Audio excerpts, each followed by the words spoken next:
Democratic Congressman Rick Larsen is in his fourth term representing Washington's 2nd District. Congressman Larsen currently serves on the House Armed Services Committee, the House Transportation and Infrastructure Committee, and the House Small Business Committee. Congressman Larsen, thanks for being a guest on Northwest Notebook. Glad to be here, Ty. Thanks. 2006 elections. A lot of people saw this as a mandate to change the course in Iraq.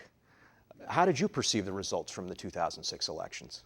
Well, first, from a national perspective, I think it was a mandate for a new direction in Iraq.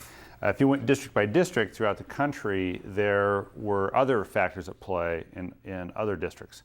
But overall, I think it was a mandate for a clear change in direction in Iraq. Is there a sense in unhappiness because the general public doesn't see that there's much of a change in Iraq?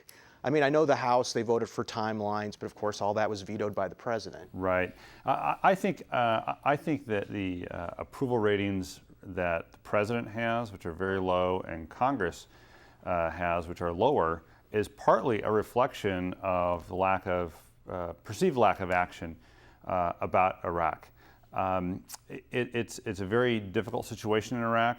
We are trying to change direction, but I can say as a member of Congress who's been there since 2000 that there has been a change in direction. It's a little change, but a change in direction, because I can compare it to since 2002 when we first voted on this. How many times have you been there?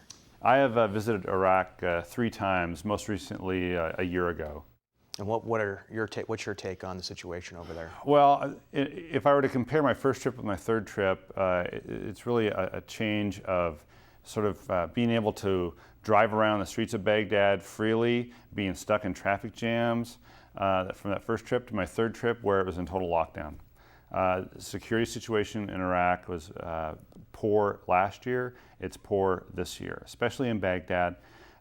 The surge, we are going to see at least the military's assessment of the success of this escalation that's been taking place over the last several months, and have to make some judgment about what we're going to do next.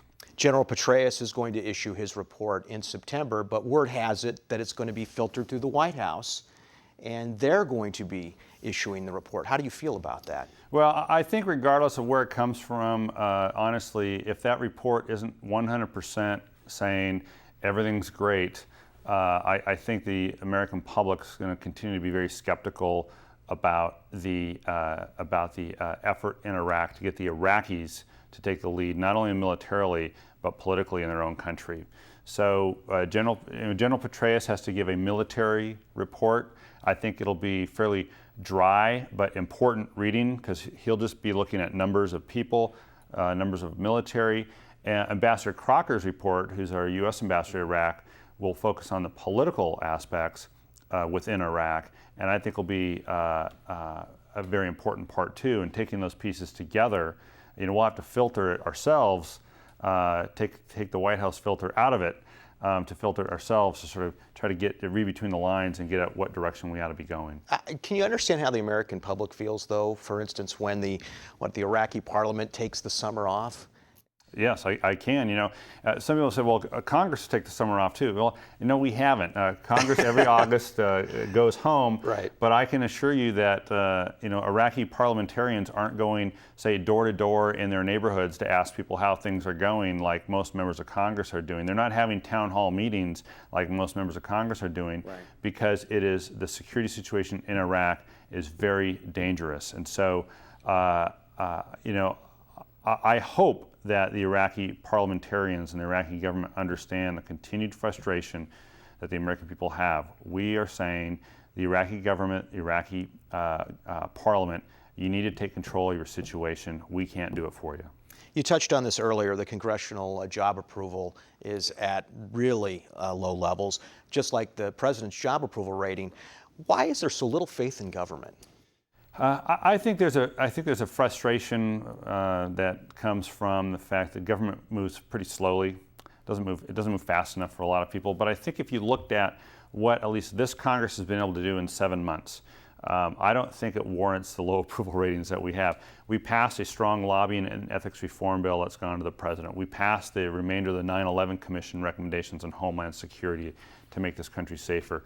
We've moved forward on energy legislation to reduce our dependence on foreign sources of energy. There are some differences yet in House and Senate we need to figure out. We've moved forward on expanding health care for children through the state children's health insurance programs called S-CHIP. When people hear S-CHIP, that's children's health care. We're moving forward on that, expanding health care to kids in this country. There are a variety of things that this Congress has done. Some things have already been signed by the president that I think we don't get credit for, but I'm not complaining. My job is not to complain, my job is to communicate, and I hope people see through to that. Why don't you think the message gets out there, though? I think there's, we talked about filters, I think there's a filter already that sort of is a little bit has been born by the public for a while now about government. It moves too slowly, doesn't get much done, and it takes a while to change that, not just change that direction for people to show them, yes, we are getting some things done. We said, as a Democrat, Democrats said we were going to get 6 things done specifically, and we're well over halfway through that list, and we're getting those things done the American people want us to get done. Congressman Rick Larsen, thanks for being on Northwest Notebook. You're welcome.